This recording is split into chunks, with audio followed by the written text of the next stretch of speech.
Hello, and welcome to episode 20 of Design Curious Podcast.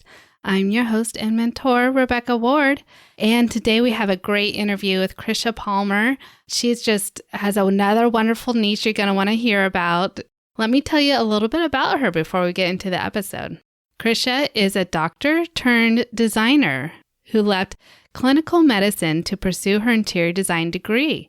Through her business, House Calls for Physicians, she now helps other busy women physicians create inspiring, mindful homes so they can kick back, relax, and enjoy life's moments in them. You'll hear in today's episode that her niche is just really fun. So let's hear from Kricia.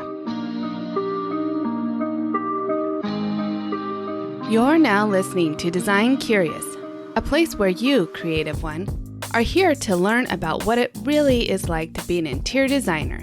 And I'm your host and mentor, Rebecca Ward. If you're worried about how to succeed in a creative career, if you're ready to learn your next steps to become an interior designer, and if you want the satisfaction of doing something you love every day, you are in the right place. Grab a coffee, a notebook, and let's dig into today's episode. Hi, Kricia. Welcome to Design Curious Podcast. So glad you're here. It's great to be here. Thanks for having me. Yeah. So why don't you tell our listeners a little bit about your company and where you're located and all those good details. Sure. So my design business is called House Calls for Physicians, and I do residential interior design for other women physicians around the country. And I also have a course where I teach women physicians how to be their own designer and how to design for themselves. I'm located in Little Rock, Arkansas, which you can probably tell by my Southern accent. Love it. And interestingly, this is my second career. My first career was as a physician. Okay. All right. Well, let's talk a little bit about that. Let's start there. So how long were you a physician? So I finished training. I did a residency in pediatrics, and then I did a fellowship in allergy and immunology, and I practiced for about 2 years before I made the decision to leave medicine to stay at home with my kids who were really young at the time. Okay. And then decided to go back and get my interior design degree. Okay. Did you always have a drawing towards interior design or decorating and those things like as you were growing up or I did. I did. And it's interesting that you asked that because growing up, I was always very artistic and creative. I was into dance and theater. And so when I decided to go into medicine, people were really surprised. They're like, oh, we thought you would, at one point I wanted to be a dancer on Broadway and in a music video. So it was like a big kind of switch for me. But looking back, I do remember as a child, I have specific memories of being in my room and getting graph paper and like drawing out my own dream house floor plan. Yes. And I also remember like my favorite game to play with my neighbor we called it Little People. And those little, the little people, they look different now, but they used to be little wooden figures. Oh, yeah. So we had this big drawer full of little people and all the furniture and just whatever we could find. And I would spend hours creating floor plans, like using rocks to outline the rooms and filling in the furniture, things like that I look back and I'm like, oh, no wonder I love design. But really, I wasn't really exposed to interior design. I didn't even realize it was a thing at that age. And it wasn't until I was really in medical school and that show Trading Spaces came out on HGTV. Wow. I was like, this is what I want to do. And so my passion, it was just like I could put a name to it. So it wasn't until medical school that I really started kind of fantasizing about going and doing that because I wasn't really happy where I was. And it took a while, but I finally, switched courses and been on that path since. What made you want to go to medical school if you're so artistically bent? Yeah. Well, I had a high school biology teacher who was wonderful. And I took biology 1, 2, and 3 from her in high school and really enjoyed it. It was the first time that I think a teacher had made science and biology interesting to me. Yeah. And it made sense. And so, I did well in it. And she would repeatedly tell me, you need to go to med school. You need to go to med school. I think that when you're 18, you don't know what you want. You shouldn't know what you want. And Yeah. I was like, well, I'll do that. Yeah. And Yeah. then you get in that path and you're so heavily invested with time and money and education that it's difficult to make the decision to, turn to a different path. Mm-hmm. Okay, so then you decided after a couple of years, you stayed home with your kids and then you wanted to do a design degree. Mhm. So did you do a 4-year or a 2-year or just some? Yeah, I went back and did a 4-year Okay. program. I just chose the university that was closest to me that had an accredited program. Mm-hmm. And my kids, like I said, they were about 3 and very, newborn at the time. Yeah. So I went very slowly. I took Okay. 1 or 2 classes a semester. Okay. Yeah. It took me a long time to complete it, but it ended up taking me longer to complete my design degree than it did to go to med school just because of spacing it out Right. so much. Yeah. Yeah. That's good. You put family as a priority as well. So Yeah, exactly. yeah, I mean, also partly probably why you are doing this because you wanted to make sure you're following your passion and being happy and not frustrated with life so that you could be a better mom at home, Yeah, you know? exactly. Yeah. Yeah, for sure. So once you graduated with your degree, what did you start doing? So for my internship, I worked with a designer here in Little Rock, Toby Fairley. I did my internship with her Nice. and totally loved it. Learned just as much or more than I did as I went through school, Yeah. and stayed on as one of her designers for almost 2 years after Okay. that, with the knowledge that I knew I wanted to, be my own boss and have my own business. Mm-hmm. And then after a couple of years, I decided to, create house calls for Yeah. physicians, which is my current business. Nice. Yeah. So when you were going into working with Toby, did you let her know that your intention was to open your own company someday? And then I did you like did. start asking her questions about Mhm. like what it's like to own your Yeah. So I business? did. I was like, eventually I want to do my own thing. But for now, I think that this, I had so much to learn. And she's been an amazing mentor to me. Mm-hmm. And so even just, of course, we talked all the time about her business and I would ask her questions, but just being there and getting the experience of, this is what residential design, kind of the traditional model of Mm-hmm. residential design looks like, Yeah. what's up, because I didn't know anything about, all the purchasing and the Mm-hmm. installing and all of that, which is more of kind of the left brain, what I call the Right. left brain part of design. Whereas I had always been focused and really enamored with the right brain, creative, artistic side. Right. So Yes. I got to really see what it was like, which was invaluable, I think. Yeah. And you still enjoyed it though. Like you once your eyes were open to what it was the career was really like, you still Mhm. found that enjoyable. Yes and no, Mm. honestly. And it's interesting because I love the creative side, Yeah. the actual design work. But the part that I realized I did not really care for was the ordering products, tracking products, Yeah. procuring. Installations are fun, of course, but it Right. was all that in between, all the logistics of it. Yeah. And so when I went out and created my own business, I decided that I would not do that part. Mm-hmm. So I only do the creative part of design for my clients. So I Okay. put everything together and they give them sources and links where they can purchase the products themselves. And then they do all the rest. Yeah. Is that challenging at all for getting portfolio photos, or is that a concern of yours at all? It can be, but so it's funny because I thought it was going to be more of a challenge that it's ending up being, because I'm not, almost all my projects are, I've never been there. They're like all over the country. Sure. And so a lot of those, the end result is dependent on them, getting everything in and executing the design exactly, how I envisioned, which Mm-hmm. doesn't always happen. Mm-hmm. Usually it does. Now that I'm several years into business, and a lot of these remodels and projects take time, the photos are starting to roll Oh, in. okay. So yes, it's kind of a trade-off. I can't, it's not something that necessarily I have a lot of control over, but the feedback and now the photos that are coming in are, I mean, they're amazing. Yeah. So it is something where if I wanted to go photograph it professionally for my portfolio, I could for certain Okay. projects. Yeah. Yeah. So then after a couple years, you turned your focus towards this course. So tell us more about how this course came into being and why you Sure. created it. Yeah. So there is a really large, tightly knit Facebook community of women physicians.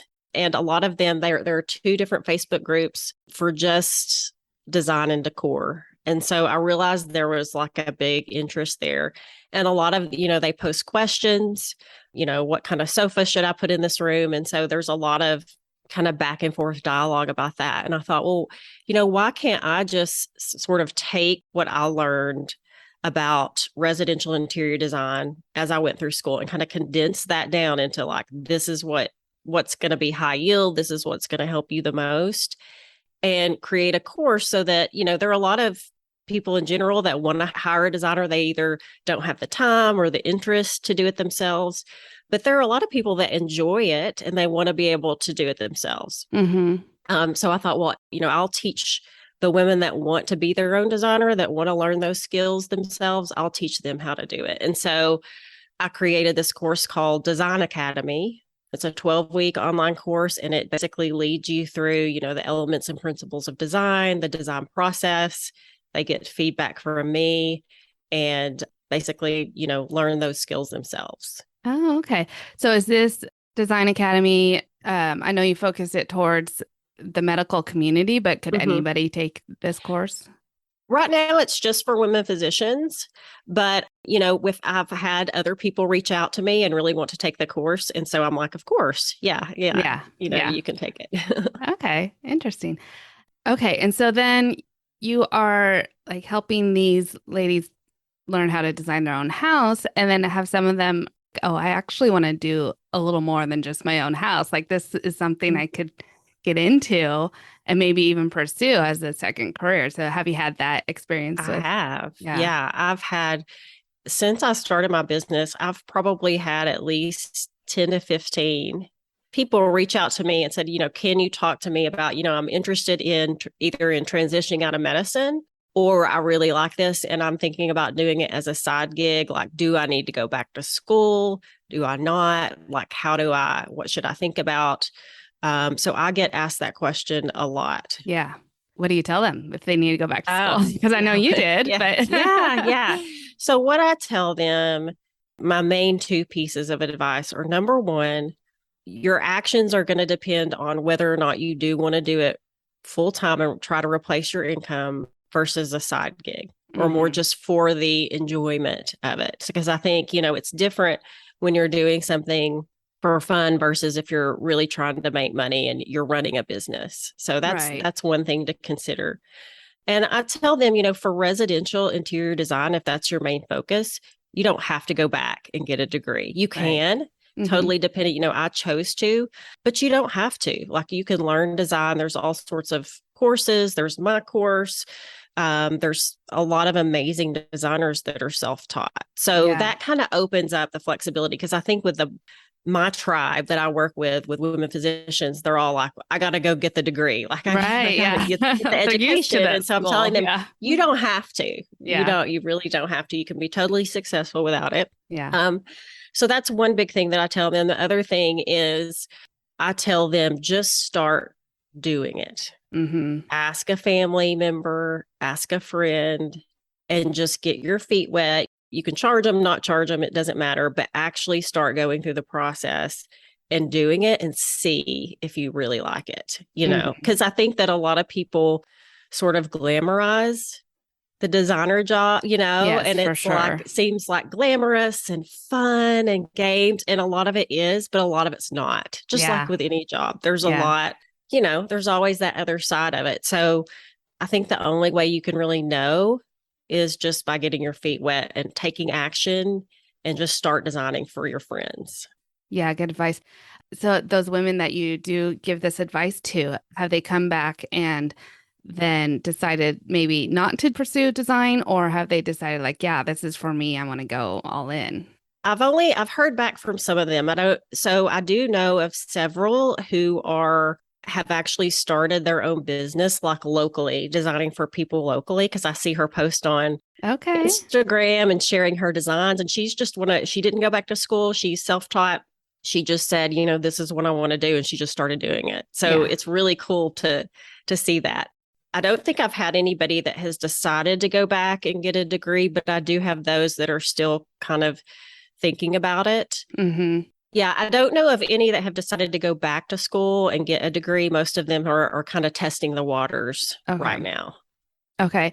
And have you created any kind of community for these women that are reaching out to you? Has it been only women, or is it women focused, or is it just any It's medical? women. Yeah. Yeah, just my house calls for physicians. I have not actually. I've thought about it because I keep getting people reaching out. So Yeah.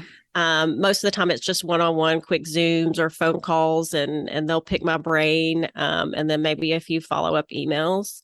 But right now I don't have any specific resources for that. Yeah. I just thought it could be an avenue for you, because a lot of these women already connected via those Facebook groups that were so Mm-hmm. tight knit, and that if you had one perhaps for physicians who turn Yeah, designers, it could help support. I mean, absolutely. No, that's like a completely, great yeah, idea. completely Yeah. understand each other's challenges. So your business, House Calls for Physicians, tell me a little bit how specifically you speak to your clients' needs. Is this because you were a physician yourself, so you understand their lifestyle? Is there any specific things they could just Mhm. kind of mention that physicians actually need in their homes that other designers might not be aware of? Right. That's a great question. A lot of people ask me, like, well, what is it like? Is it different, like designing for physicians? And the bottom line is not a lot different. I think that most of it comes in is having a designer that understands kind of your lifestyle. Because Hmm. I do think that high stress, I mean, it's stressful and busy, especially with the culture of medicine. Like it is today, there's a lot of burnout, there's a Yeah. lot of decision fatigue. So because I've walked that path, I get it. And I also make myself available, if it's a Friday night at 7 p.m. and that's the only time you can meet with me for your consult, I will Hmm. do that because I totally get it. I've been there. Oh, that's nice. So that's a big part of it. But also, I think it's kind of my way of being involved, I guess, indirectly involved in medicine, because I feel like that so many women physicians are burned out. Hmm. There's a really, the suicide rate among physicians is higher. And so, I'm not seeing patients in a clinic, but I'm helping nurture those women physicians in creating a home that when they come home, they can really relax in, they can recharge, they can connect with their family, which is a big part of physician wellness. And Yeah. that's really a big part of anybody's wellness. Right. But, I'm not seeing patients in clinic anymore, but I can give back indirectly through serving those physicians that are seeing patients in clinic. Hmm. And in terms of, design differences, there are some things, my husband is an emergency medicine physician and he works almost all night shifts. So I Okay. see women that either work night shifts or do radiology telemedicine. So they need a workspace from home that's completely blacked out. Okay. So, day sleeping and creating a bedroom that's you're not going to wake up if you hear your kid down the hallway, and Right. that's completely conducive to good sleep. Those are a few things that I think come into play that are a little bit different for certain groups of physicians than like the general population. Yeah. So did you use your own home as like testing ground for a Yes. different product, and because Oh you're my living gosh. through So it? yeah, and he's always worked almost all night shifts. So this was even Okay. back before I went back and got my design degree and really Okay. started studying design. So we tried everything. Yeah. So we've been through all these, and now I've got, really good recommendations in terms of how to, soundproof and lightproof your room that have evolved over the years and things like that. So Yeah. Oh, gosh. Yeah. So many details there. That's great. mhm. So any other advice you have for someone who wants to transition to their second career and build their business later in life? Yeah. So I think one thing I would say is that and I truly believe this, like it's never too late to change paths. Yeah. You're never too old. So, I feel like I'm almost 50 and I'm just getting started because, I did spend, my priority, my kids are about to leave for college now, but it was family. And now it's time for me to really work on my business. So it's never too late. And the other thing is that I think we often get wrapped up in thinking like there's one right path or one right way to do things or a certain order. Like, do I create my LLC? Do I get my business? All those little steps, and especially if you're someone that's never. I was completely from a non-business background. I had no clue what I was doing, but I think we often think like there's a right way, and I think that realizing that there's no set path that you have to find, you create your own path, and the most important thing is just to continue taking action. Yeah. Just what is the next? Because I always ask myself, like when creating my business, like what's the next thing I need to do? Do that. What's the next thing? Like there's not a right or a wrong way. It's just creating and finding out what works for you. Yeah. I like that approach and mindset, like continuing to grow and expand and maybe pivoting your business to work for you or adding on different revenue streams like the course. Right. So what's the next thing for you in your business? Yeah. So the next thing is I'm going to launch a podcast. Awesome. Yeah. Coming soon, called The Design Doctor. Oh, I love it. And that's we'll be talking about I'm actually a certified life coach from the Life Coach School also. Great. So we're going to be talking about a lot about the drama that comes up when you go to renovate a space, to build a new house.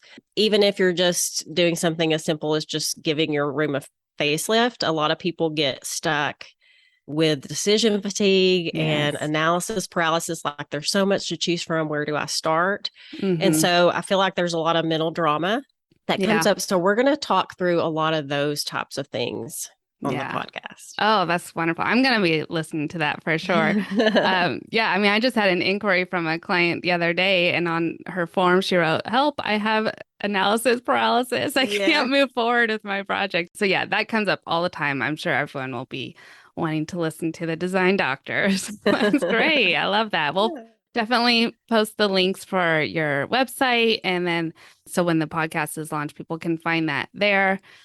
Great. And also for your course, if anyone listening is interested in taking that, that'd be great. So, okay, great. And where do we find you on socials? And so you can find me. My website is housecallsforphysicians.com.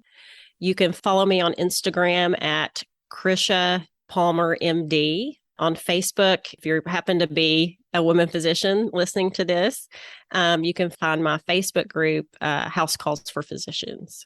Okay, great. Well, thank you so much, Kricia. It's a pleasure to talk with you. Yeah, thanks. It's been great. Thank you for having me. Yeah, we'll talk to you later.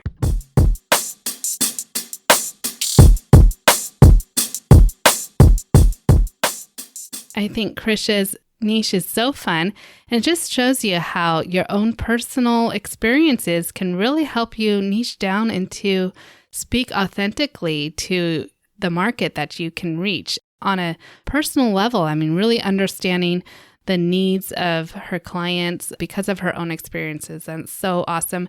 You're also only going to check her out. I've been watching her on TikTok. She has some great TikToks that you can check her out. And so we'll put all of her contact information in our show notes. You can find that at ourwarddesign.com/podcast. Don't forget to leave me a 5-star rating and review. I love getting your reviews and hearing what it is that you love about Design Curious. And if you want to reach out to me, you can email me, podcast@ourwarddesign.com. You can also find me on Instagram at ourwarddesign, and I love connecting with people there. So stay tuned for next week, another great episode on Design Curious. Next week, we're talking about the pros and cons of residential design. And so you might want to stick around for that to discover if interior design is the career for you. And until then, stay creative. Thanks for listening. If you love this episode, please leave a rating and a review. This helps me reach other curious creatives like you. If you have a topic request or would like to contact me, simply head over to my website, ourwarddesign.com, or email me at podcast@ourwarddesign.com.